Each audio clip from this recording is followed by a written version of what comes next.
Good morning. SGR के digital platform पर आपका स्वागत है। इससे पिछले वीडियो के अंदर हमने अम्लों के सामान्य गुणों के बारे में अध्ययन किया था और आज हम क्षारों के सामान्य गुणों के बारे में चर्चा करेंगे। तो सबसे पहले जो मोस्ट इम्पोर्टेंट हम पहले भी पढ़ चुके हैं कि क्षारों का सामान्य गुण जो सबसे मोस्ट इम्पोर्टेंट वो क्या है कि क्षार लाल लिटमस को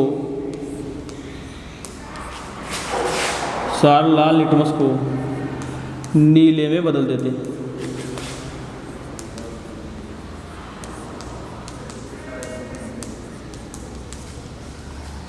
क्षार लाल लिटमस को किसमें बदल देते हैं? नीले में बदल देते हैं। कैसे? जैसे पहले बता चुका हूँ कि जो लिटमस पत्र होता है वो एक प्लांट का रस होता है, लाइकेन नामक प्लांट का रस होता है। तो जब किसी बोतल के अंदर जैसे लाल लिटमस में मेरे पास, तो इस लाल लिटमस के ऊपर यदि अपन क्षार की 1 या 2 बूंद डालते हैं तो ये लाल लिटमस किसमें बदल जाता है? नीले में। या किसी कागज़ के ऊपर यदि मैं लाल लिटमस डालूँ 2 या 3 बूंद तो उस कागज़ का रंग कैसा हो जाएगा? लाल हो जाएगा। और यदि उसके ऊपर क्षार की डाला जाता है तो वो लाल लिटमस किसमें बदल जाता है? नीले में बदल जाता है। तो क्षार लाल लिटमस को किसमें बदल देते हैं? नीले में बदल देते हैं। दूसरा जो सामान्य गुण है और जो मोस्ट इम्पोर्टेंट है कि क्षार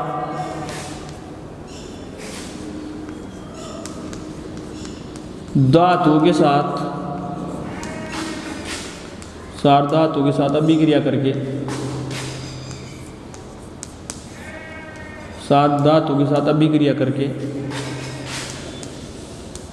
लवण व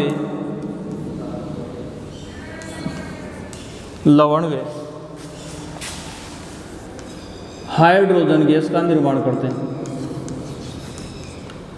लवण व हाइड्रोजन गैस का निर्माण करते हैं।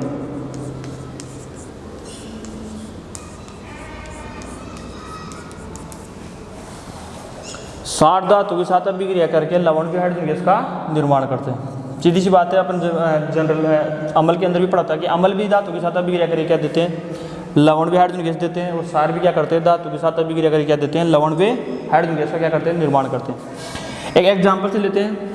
जैसे मेरे पास ये जिंक धातु है, मैंने जिंक धातु ले ली जेड है, इसकी रिएक्शन करवा रहे हैं अपन एक क्षार के साथ। क्षार जैसे मैंने ले लिया यहाँ पर सोडियम हाइड्रोक्साइड NaOH। जिंक धातु की रिएक्शन किसके साथ करवाएं? सोडियम हाइड्रोक्साइड मतलब NaOH। तो 2 चीज़ों का फॉर्मेशन हो रहा है, 2 प्रोडक्ट बन रहे हैं अपने पास, 2 उत्पाद बन रहे हैं। एक उत्पाद तो होगा अपना लवण और दूसरा उत्पाद होगा हाइड्रोजन गैस। तो सबसे पहले हाइड्रोजन गैस का आपको फॉर्मूला पता है H2, तो H2 गैस का फॉर्मेशन हो गया एक तो, और दूसरा होगा अपने पास लवण। लवण कौन सा होगा वो बाद में बात करते हैं। पहले यहाँ पर हाइड्रोजन गैस आपका बाहर निकल रही है, हाइड्रोजन गैस का फॉर्मेशन हो रहा है। तो यहाँ पर इस समीकरण को संतुलित करने के लिए यहाँ पर देखो हाइड्रोजन 2 है और इस NaOH के अंदर हाइड्रोजन कितनी है? 1 है। इस NaOH के अंदर हाइड्रोजन कितनी है? 1। तो इस 1 को 2 बनाने के लिए किसे मल्टीप्लाई करोगे? 2 से, और आगे मल्टीप्लाई करना होगा, आपको गुणा करना होगा। तो यहाँ पर भी हाइड्रोजन 2, यहाँ पर भी हाइड्रोजन 2। आप देखो यहाँ पर, अब संतुलित कर लेते हैं। यहाँ पर ऑक्सीजन अपने पास 2 है, सोडियम 2 है, और यहाँ पर जिंक कितना है? 1। तो यहाँ पर जो लवण बनता है वो सोडियम जिंकेट बनता है Na2ZnO2। Sodium zincate plus H2। ये सोडियम जिंकेट क्या है? लवण है, और ये हाइड्रोजन अपनी गैस है ही, हाइड्रोजन गैस। ये जिंक अपनी धातु, और NaOH ये हो गया क्षार। तो सीधी सी बात है, जब भी धातु की अभिक्रिया किसके साथ करवाते हैं? क्षारों के साथ करवाई जाती है, या धातु की अभिक्रिया क्षारों के साथ करवाई जाती है, तो किसका फॉर्मेशन होता है? लवण और हाइड्रोजन गैस बनती है। लवण और हाइड्रोजन गैस बनती है। निकलने वाली गैस हाइड्रोजन गैस का पता लगाने के लिए क्या करोगे? तो वही प्रयोग आपने किया था कि निकलने वाली गैस का पता लगाने के लिए परखनेली के मुंह पर जलती हुई तिल्ली या मोमबत्ती ले जाने पर वह नीली ज्वाला के साथ जलती है। सबसे पहले तो जो पीली ज्वाला होगी, मोमबत्ती की जो फ्लेम होगी, जो पीली ज्वाला थी वो किस में कन्वर्ट हो जाएगी? नीली ज्वाला में। तो वह नीली ज्वाला के साथ जलती है, और पॉप या फटफट की ध्वनि उत्पन्न होती है। वो एक साउंड के साथ जलती है, उसकी या तो फटफट या क्या बोल सकते हैं पॉप के साउंड के साथ जलती है, और वो इसके साथ क्या विशेषता है? वो नीली ज्वाला के साथ जलती है। हाइड्रोजन गैस की यह विशेषता है कि यदि अपन इसको हाइड्रोजन जलती हुई प्रश्नावली के मुंह पर यदि अपन जलती हुई तिलियाँ मोमबत्ती ले जाए तो वह है नीली ज्वाला के साथ जलती है। हाइड्रोजन गैस कौन सी ज्वाला के साथ जलती है? नीली ज्वाला के साथ जलती है। फटफट या पॉप की ध्वनि उत्पन्न होती है उसके साथ जलती है। फटफट या पॉप की ध्वनि के साथ क्या करती है? नीली ज्वाला के साथ जलती है। अर्थात निकलने वाली गैस कौन सी है? हाइड्रोजन गैस है। तो ये 2 अपना मुख्य हो गए। 2 एग्जाम्पल देखिए कि सार लाल लिटमस को किसमें बदल देते हैं? नीले में बदल देते हैं। और 7 धातुओं के साथ अभिक्रिया करके क्या बनाते हैं? लवण व हाइड्रोजन गैस का निर्माण करते हैं। तीसरा जो मुख्य इंपॉर्टेंट जो बात है कि सार अधातु ऑक्साइडों से अधातु ऑक्साइडों से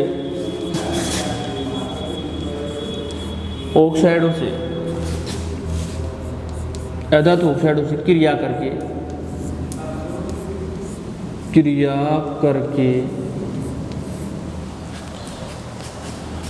लवण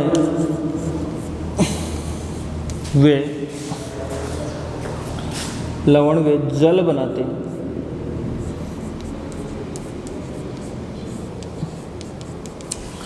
सार अधातु ऑक्साइडों से क्रिया करके लवण व जल बनाते हैं। तो अपन यहाँ पर बात करेंगे, एक तो अधातु ऑक्साइड है और दूसरा क्या है? सार। सार की अभिक्रिया करवा रहे हैं किसके साथ?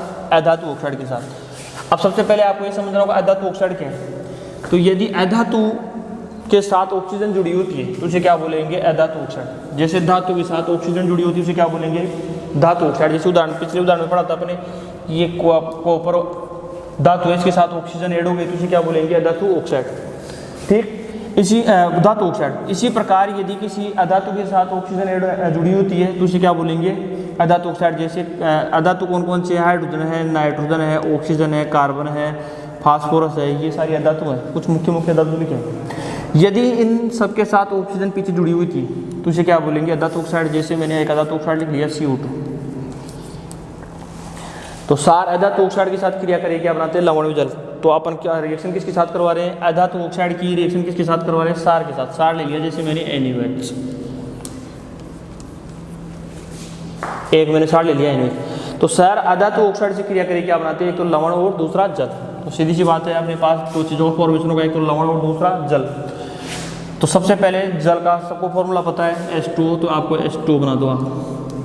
अब यहाँ पर हाइड्रोजन देखो 2, यहाँ पर हाइड्रोजन कितनी रहेगी? 1 को 2 बना लेंगे, किसी गुणा करोगे 2 से। तो किसके साथ फॉर्मेशन हो रहा है? एक तो वाटर का फॉर्मेशन हो रहा है, दूसरा किसका फॉर्मेशन हो रहा है? साल्ट का। तो Na2CO3 + H2। ध्यान दो, यहाँ पर सोडियम 2 है, यहाँ पर सोडियम 2, कार्बन यहाँ पर 1, यहाँ पर कार्बन 1, यहाँ पर ऑक्सीजन 2, तो ये और 1 को 2 से गुणा किया, 2 कितनी हो गई? 4 में से एक काम आ गई किसके अंदर? वाटर के अंदर। तो कितनी रहेगी? 4 में से 1 गई 3। तो यहाँ पर ऑक्सीजन कितनी है? 3, CO3, मतलब इसमें ऑक्सीजन 3 है। तो दोनों साइड प्रत्येक एलिमेंट्स की संख्या कितनी हो गई? समान हो गई। तो सार अधातु ऑक्साइड के साथ क्रिया करके किसका निर्माण करते हैं? लवण व जल का। किसका निर्माण करते हैं? लवण व जल का। ये अपने पास क्या है? CO2 अधातु ऑक्साइड,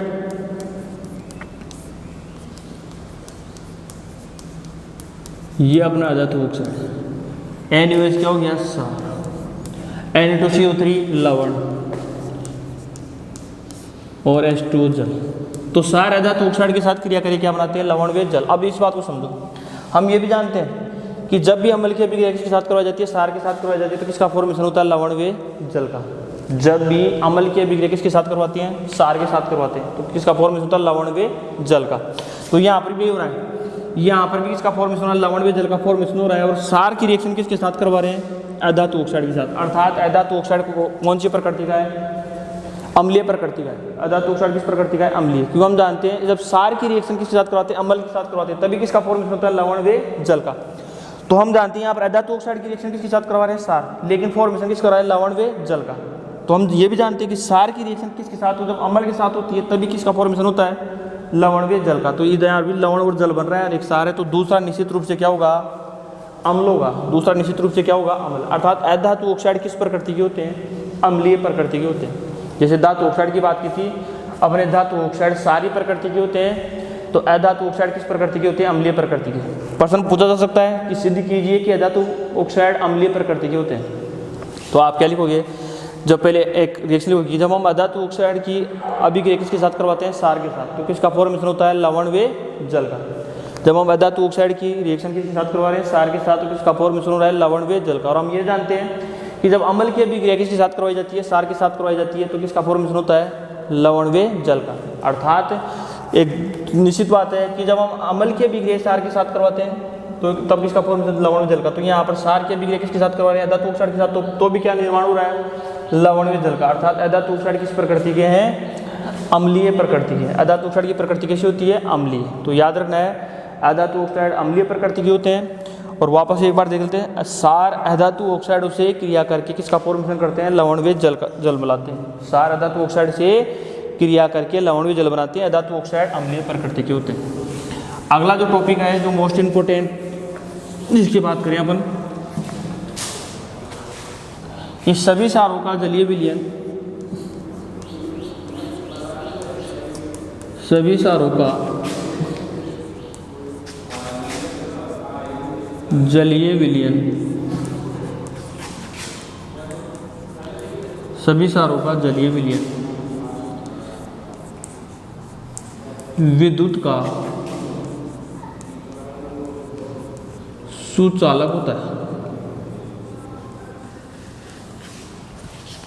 सभी सारों का जलीय विलयन विद्युत का सुचालक होता है। ध्यान दो, केवल इनका जलीय विलयन विद्युत का सुचालक होता है।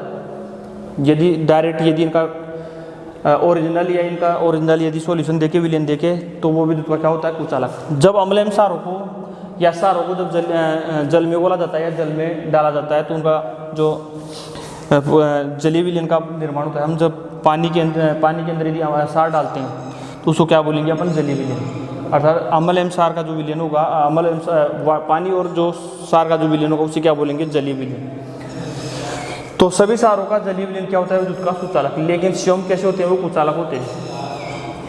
इसको एक उदाहरण से समझो। हम ये जानते हैं, पिछली वाली कक्षा में पढ़ चुके हैं या प्रीवियस वीडियो में पढ़ चुके हैं कि मेरे पास माना कि एक पात्र है, इसके अंदर पानी फिल किया हुआ है, भरा हुआ है, और इसके ऊपर 2 इलेक्ट्रोड लगा दिए गए हैं। इन इलेक्ट्रोडों का संबंध किसी एक बैटरी से कर दिया गया है। अब ध्यान दो, जैसे मैं इस पानी है, मैंने इस पानी के अंदर क्या डाल दिया, सार डाल दिया, जैसे NaOH। इसके अंदर मैंने इसमें NaOH डाल। तो हम जानते हैं जब अम्ल एवं सार को जल में घोला जाता है या जल के अंदर इनको वियोजित किया जाता है, जल में डाला जाता है, तो वे अपनी अवयवी आयनों में विभक्त होते हैं।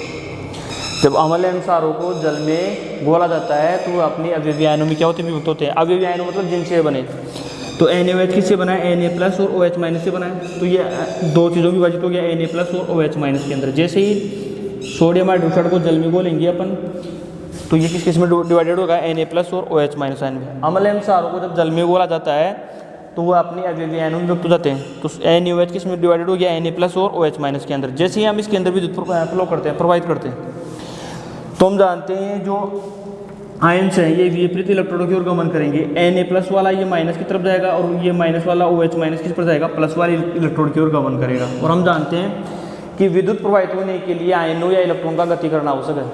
तो इस पानी के अंदर आयन गति कर रहे हैं, ये प्लस वाला Na, जो Na तो किसकी तरफ जा रहा है, माइनस वाले कैथोड की तरफ, और ये माइनस वाला OH- है, ये किसके, कौन से इलेक्ट्रोड की ओर जा रहा है, एनोड मतलब प्लस वाले इलेक्ट्रोड की ओर गमन कर रहा है।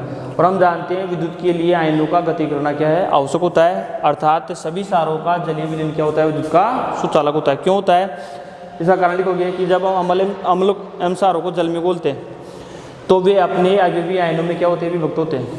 वे अपने अवयवी आयनों में क्या होते हैं, विभक्त होते हैं। और जब इनमें इसके जलीय विलयन में विद्युत प्रवाहित की जाती है तो ये आयन अपने से विपरीत इलेक्ट्रोडों की ओर गमन करते हैं। ये आयन अपने से विपरीत इलेक्ट्रोडों की ओर गमन करते हैं। और हम जानते हैं कि विद्युत प्रवाहित होने के लिए आयनों या इलेक्ट्रॉनों का गति करना आवश्यक है। और यहाँ पर ये जो आयन्स होते हैं वो गति कर रहे हैं पानी के अंदर, इसके जलीय विलयन के अंदर। अर्थात इनका जलीय विलयन क्या हो गया, विद्युत का सुचालक हो गया। तो सभी सारों का जलीय विलयन क्या होता है, विद्युत का सुचालक। और लास्ट मोस्ट इम्पोर्टेंट कि सभी सार अम्लों से क्रिया करके क्या बनाते हैं, लवण व जल। इस अभिक्रिया को क्या कहा जाता है, उदासीनीकरण अभिक्रिया। जैसे उदाहरण के लिए सभी पहले भी पढ़ चुके हैं कि जब भी अम्ल की अभिक्रिया सार के साथ करवाई जाती है या सार की अभिक्रिया अम्ल के साथ करवाई जाती है तो किसका निर्माण होता है, लवण व जल का। जैसे मैंने एक ले लिया सार NaOH और एक अम्ल ले लिया एसिड, इन दोनों के परस्पर रिएक्शन से, आपस में रिएक्शन कराने से किसका फॉर्मेशन होता है, एक तो वाटर का, पानी का, और दूसरा किसका फॉर्मेशन होगा, लवण का, NaCl। इस अभिक्रिया को उदासीनीकरण अभिक्रिया कहते हैं, क्योंकि इसमें अम्लता समाप्त हो जाती है, सार की सारकता, अर्थात अम्ल के अम्लीय गुण समाप्त हो जाते हैं, सार के सारी गुण समाप्त हो जाते हैं, अर्थात दोनों एक दूसरे को क्या कर देते हैं, उदासीन कर देते हैं। इसलिए इस अभिक्रिया को कहा जाता है उदासीनीकरण अभिक्रिया। ये अत्यंत प्रबल ऊष्माक्षेपीय अभिक्रिया है, एक अत्यंत प्रबल ऊष्माक्षेपीय अभिक्रिया, अर्थात इन दोनों की मध्य रिएक्शन होती है तो अत्यधिक मात्रा में ऊर्जा उत्पन्न होती है, ऊर्जा निकलती है, ऊर्जा उत्पन्न होती है, अर्थात ये अत्यंत ऊष्माक्षेपीय अभिक्रिया है। और ये आयनिक अभिक्रिया है, आयनिक अभिक्रिया बहुत तीव्र गति से संपन्न होती है और इनको संपन्न होने में 10⁻⁷ सेकंड से 10⁻⁹ सेकंड का से भी कम समय लगता है, अर्थात इतने कम समय में तेजी से पूर्ण होती है। आयनिक रिएक्शन है क्योंकि इसमें आयन है, Na+ ये आयन है, OH- ये आयन है, H+ आयन है, Cl- आयन है। तो आयनिक रिएक्शन होती है, अत्यंत ऊष्माक्षेपीय अभिक्रिया है, अर्थात अत्यधिक मात्रा में ऊष्मा उत्पन्न होती है और बहुत ही तेज गति से संपन्न होती है, अर्थात बहुत ही अल्प समय में संपन्न होती है।